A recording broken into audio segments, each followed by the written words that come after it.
Vamos responder esse problema aqui, tá? Dúvida postada no chat. Ó, esse gráfico é em relação à lei dessa função aqui, tá? É 1 mais cosseno de x, né?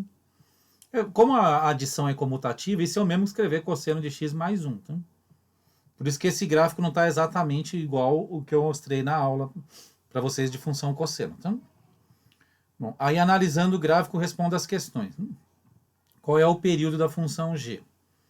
Bom, esse trajeto aqui, né, completa uma cossenoide. Então, daqui até aqui, o tamanho é 2π. O período é 2π, então. Você pode calcular o período assim, ó, pega dois pontos máximos, subtrai os valores de x, né? Ó, daqui é 2π, daqui é 0. Então, faz 2π menos 0, dá 2π, esse é o período. Bom, qual é a amplitude dessa função? Não, essa função, ela está encaixada aqui dentro, em linhas paralelas, uma passa no y igual a 0, outro passa no y igual a 2. Portanto, daqui até aqui tem 2, e a amplitude é a linha média, tá? Então, se você passar uma linha pelo meio aqui, ela passaria no 1, né? Aí a amplitude é do 1 para o 2, né? Então, 1 de amplitude, que é 1 para baixo, 1 para cima. Então, a amplitude é essa distância aqui dividida por 2, né? É a distância do y máximo e o y mínimo dividida por 2.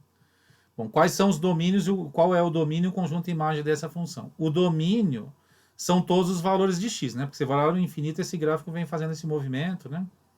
E ele continua. Então, em relação a valores de x, todos estão envolvidos, né? Esse é o domínio. Agora, analisando o gráfico verticalmente, aí tem limite, tem máximo e mínimo, tá? Então, a imagem é de 0 a 2.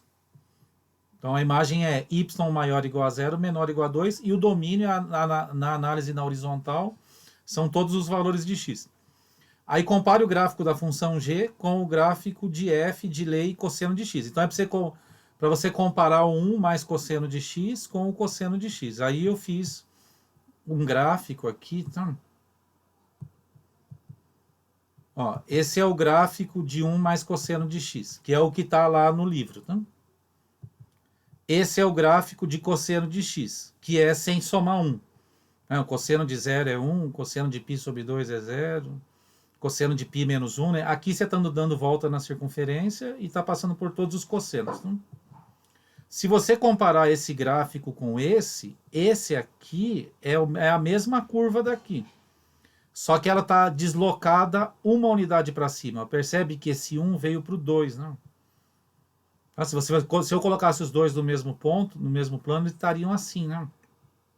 Então, a resposta que está esperando é assim, você dizer que o gráfico de 1 mais cosseno de x é o gráfico de cosseno de x deslocado uma unidade na vertical, para cima. Sem mudar a amplitude, sem mudar período, sem esticar, sem nada, tá? Aqui, então, o motivo disso ter somado foi esse mais 1, né? Porque você pegou todos os valores do y aqui e somou mais 1, né? Então, o 1 passou a ser 2.